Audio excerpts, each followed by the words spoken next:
Salutations voyageuses et bienvenue sur Le Voyage Conté, la chaîne qui vous fait explorer la culture noire à travers histoire, contes, épopées et légendes.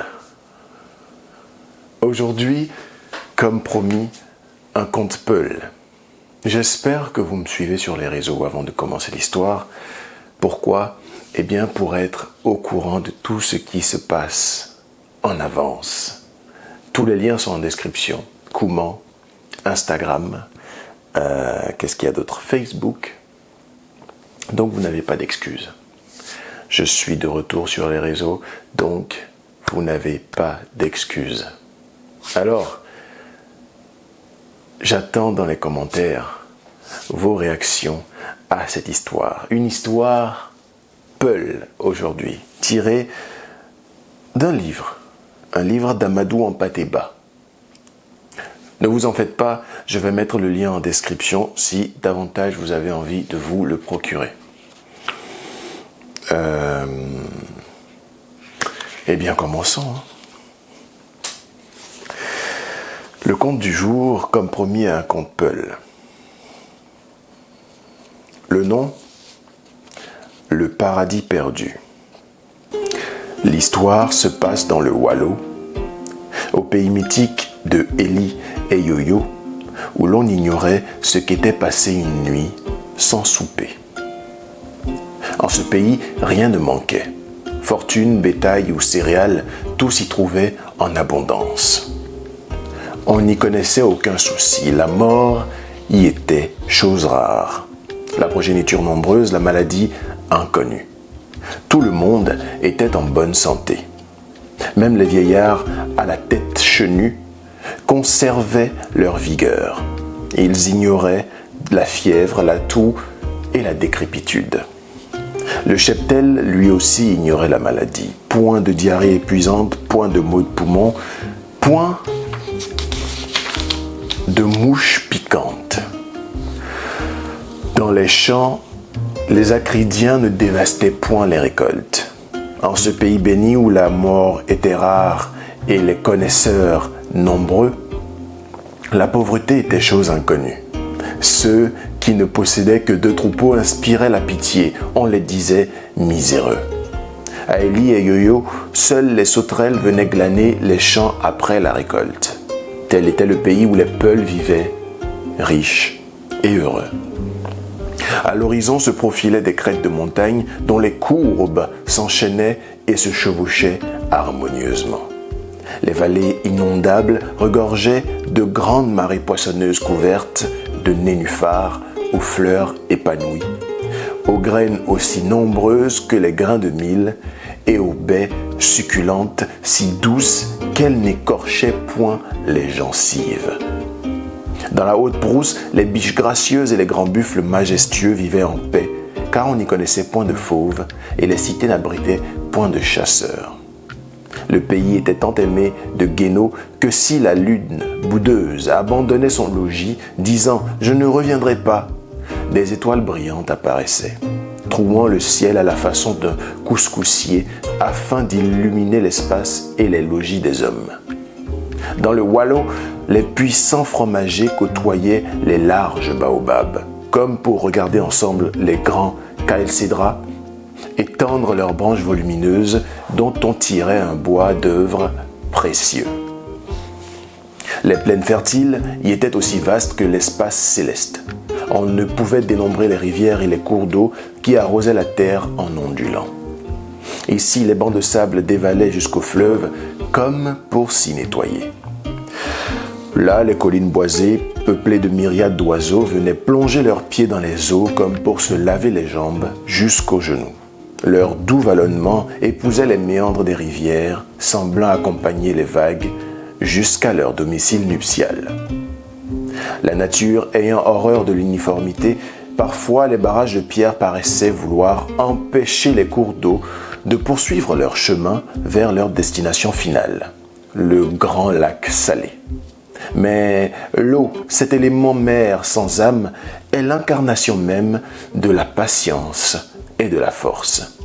Quand un obstacle lui barre le chemin, elle s'élève d'abord sans se presser, jusqu'à le recouvrir, puis elle bondit, dispersant un nuage de gouttelettes, au point de faire croire à la venue d'une Gatamar, la première tornade de l'année. Une partie de ce nuage d'eau s'évapore en fumée, mais une fumée qui ne bouche pas les narines et qui n'empêche point de respirer. Le reste se rassemble en contrebas, formant à nouveau une belle bande blanche qui reprend sa route et coule vers son but, grignotant ses berges et excavant son lit pour augmenter son envergure. Aux abords des cours d'eau, la fumée d'eau adoucissait si bien l'atmosphère que quiconque s'en approchait sentait son corps se rafraîchir et éprouvait, le moment venu, une irrésistible envie de dormir à en piquer du nez. Bref, le pays était si agréable que l'étranger qui y mettait le pied en oubliait de retourner chez lui. Les griots de Élie et Yo-Yo ont chanté en long en large ce merveilleux pays. Ils l'ont appelé le pays septénaire, car 7 grands fleuves y serpentaient à travers 7 hautes montagnes, tandis que l'on comptait 7 grandes plaines sablonneuses dont les belles dunes dévalaient comme des vagues pétrifiées. Outre l'amandier, les arbres fruitiers qui peuplaient la brousse présentaient 7 espèces dominantes. L'acacia, un fruit comestible, le palmier dattier dont les grappes serrées fournissaient un fruit plus doux que le meilleur des miels, le jujubier dont un seul fruit pouvait emplir la bouche la plus démesurée, le tamarinier dont le fruit soigne toutes les maladies imaginables, le rognier dont un seul fruit pouvait rassasier un éléphant. Quant au figuier, tenter de le décrire et de décrire ses fruits serait minimiser leur valeur. Enfin, oui, au pays de Élie et Yo-Yo, chaque arbre de karité donnait assez de beurre pour nourrir tout un quartier de village pendant 1 an. Ces 7 arbres bénis produisaient à foison des fruits que l'on pouvait cueillir tout au long de l'année. En ce pays, le beurre n'était pas rare. On le tirait non seulement du karité, mais aussi de l'arbre de mpégou, sans parler du beurre crémeux fourni par les vaches opulentes. L'arachide des plaines et les sardines des fleuves fournissaient toute l'huile essentielle. Quant au miel, à la saveur délicieuse, il était si abondant qu'il ne se vendait pas. Dans les lougans de famille ou les petits lougans individuels, on récoltait des citrouilles et du maïs de grosses courges, des pastèques douces et des haricots à gros grains exquis. Citrouilles et haricots rampaient et se chevauchaient les uns les autres si généreusement qu'il en venait à recouvrir en toute saison les toits de chaume au point d'empêcher la fumée de les traverser pour se répandre dans l'atmosphère. Dans chaque cité, dans chaque petit village, se faisaient écho des cris de poules mâles. Les aboiements de chiens y étaient aussi mélodieux que les sons de trompette. Le braiement des ânes n'y offensait point le tympan. Les bœufs mugissaient comme pour attirer l'attention sur leur beauté et leur corpulence. Quant au bêlement des boucs sollicitant leurs femelles, on aurait dit un concert de belles voix humaines. Oui, c'était le pays où, pour réveiller les habitants, le braiement harmonieux des ânes répondait à l'appel agréable des coqs, tandis que résonnaient les cris des oiseaux nocturnes retournant dans leur nid.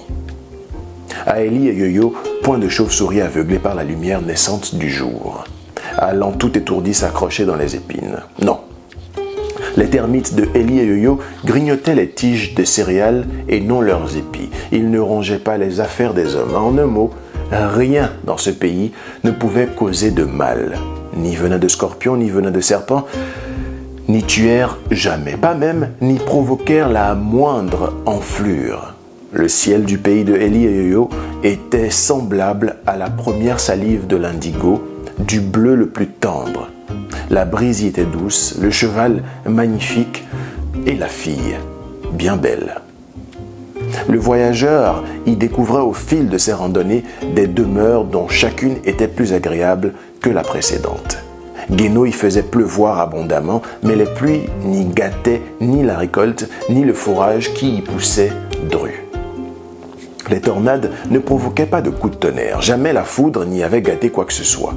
Elle n'avait pas brûlé l'arbre, encore moins incendié la maison. En ce pays, tout mal était inconnu. Bon, là, normalement, il y a une chanson, mais étant donné que je ne veux pas écorcher, je ne vais pas chanter ça. Je vais vous lire ce qui est écrit. Kuludiam, Kuludiam, Kuludiam Mageno. Gloire à toi, éternel Guéno. Ta grâce était largement répandue sur cette terre qui n'était pas une terre de petite importance.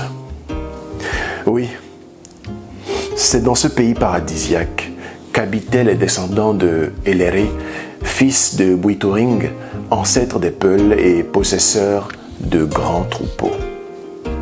Les Silatigi, qui ont beaucoup observé, étudié et compris, ne sont pas tous d'accord sur le lieu où se trouvait le pays de Eli et Yoyo.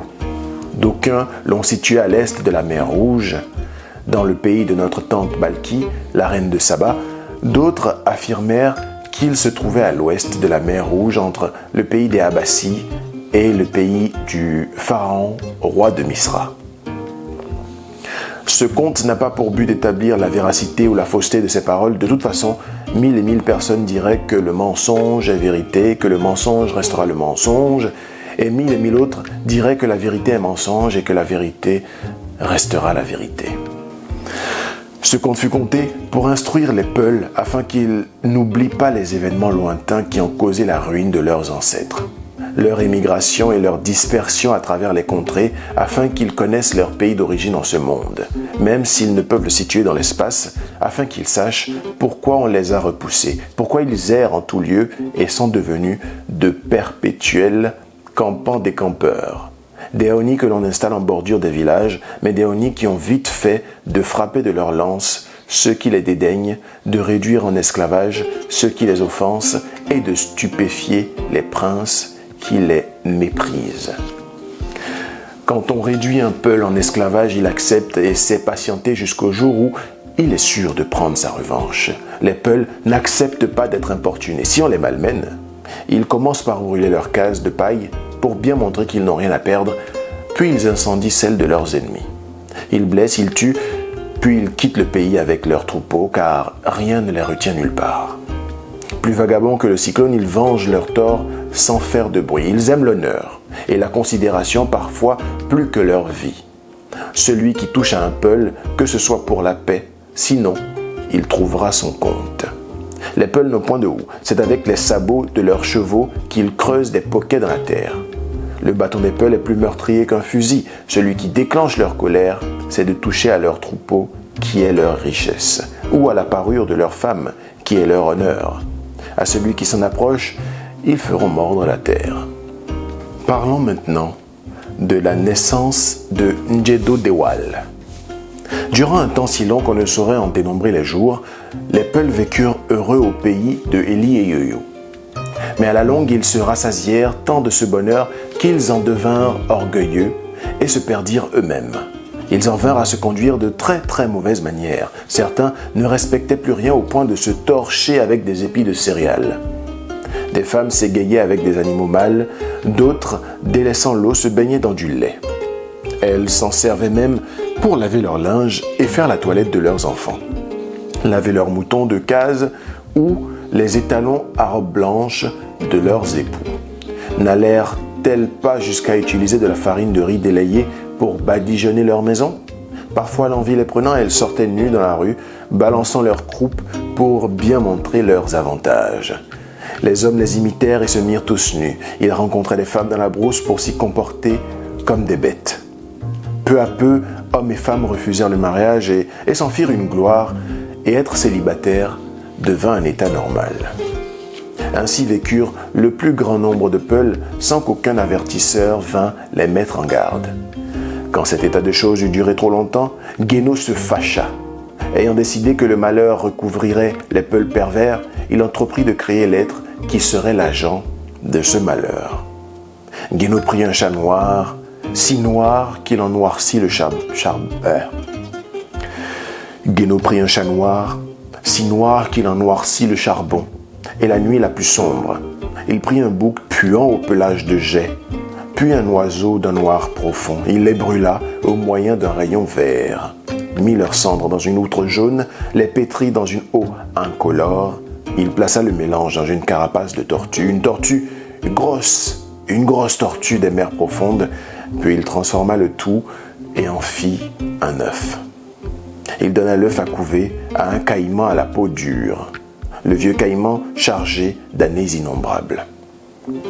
Le caïman couva, Guéno fit éclore l'œuf, un être en sortit. Cet être, à la forme vaguement humaine, était doté de 7 oreilles et de 3 yeux. C'était une fille. Tout ce qui est venimeux et méchant, tout ce qui vit dans les forêts ou dans la haute brousse, qui séjourne dans les vallées, repose dans les fleuves ou se cache au sein de la terre, grimpe au sommet des collines ou se réfugie dans les cavernes, le mal qui réside dans le feu, celui qui se cache dans les végétaux, en un mot, tout ce que l'on prie Guéno d'éloigner de nous, tous ces êtres allaitèrent tour à tour la fille qui venait de naître. L'enfant grandit et devint une fille courtaude, vilaine à voir, aux oreilles mal formées. Aucune créature de cette terre n'avait jamais vu de telles oreilles. La fillette monstrueuse reçut le nom de Ndjedo Dewal, Inabasi, la grande mégère septénaire, mère de la calamité. Elle apprit les 7 sons des paroles magiques. Elle connut toutes les incantations propres à commander aux esprits du mal, les 4 éléments et les 6 points de l'espace. Capable de prendre toute forme, elle se métamorphosait à volonté, plongeant les esprits dans le trouble. Ainsi, enveloppée de ténèbres, entourée de tous les mauvais esprits et des génies du mal, Ndjedo Dewal atteignit l'âge adulte. Un homme nommé Dandi, comprenez piment, fils de Siti, comprenez salpêtre, la vit et la demanda en mariage. Sa demande fut acceptée. Après leur mariage, les époux partirent habiter Togal Balwal, la lugubre forêt noire. Dandi et Ndjedo Dewal engendrèrent 7 filles, chacune plus belle qu'un génie femelle. Un jour, Dandi rencontra Touké, comprenez venin, et une conversation s'ensuivit. « Oh, mon Dandi, où vas-tu » lui demanda Touké. Sans autre forme de procès, Dandi se jeta sur lui. Touké se gonfla alors de venin et s'éleva comme une haute berge. Puis il se saisit de Dandi et lui serra le cou jusqu'à ce que son corps devienne complètement froid. Près de là, les crapauds en arrière-train, affaissés et au ventre de femmes enceintes, avaient assisté à la scène. À leur tour, ils se jetèrent sur Touké, le tuèrent, et l'avalèrent sans rien en laisser. Des serpents, sortis d'on ne sait où, se précipitèrent sur les crapauds et ils n'en firent qu'une bouchée. Puis ils s'empressèrent d'aller se cacher dans les trous. Alors des scorpions noirs, gros comme de petites tortues, attaquèrent à leur tour les serpents. Ils en triomphèrent et les avalèrent tout comme les serpents avaient avalé des crapauds. Mais d'où venaient ces scorpions ? Silence. Je vais le dire pour que des bouches puissent le rapporter à des oreilles. Des scorpions. Ces scorpions sont plus vieux que Kikala lui-même, l'ancêtre du genre humain. Ils sont plus vieux que les éléphants, plus anciens que les plus vieux vautours, plus vieux que les baobabs, plus vieux même que certaines montagnes. Au jour lointain où les premières gouttes de pluie tombèrent sur la terre, les scorpions étaient déjà là, et ils s'y sont lavés. Après quoi ils s'enfoncèrent dans les excavations et attendirent ce qui devait advenir, et ce qui devait advenir advint, et les trouva là.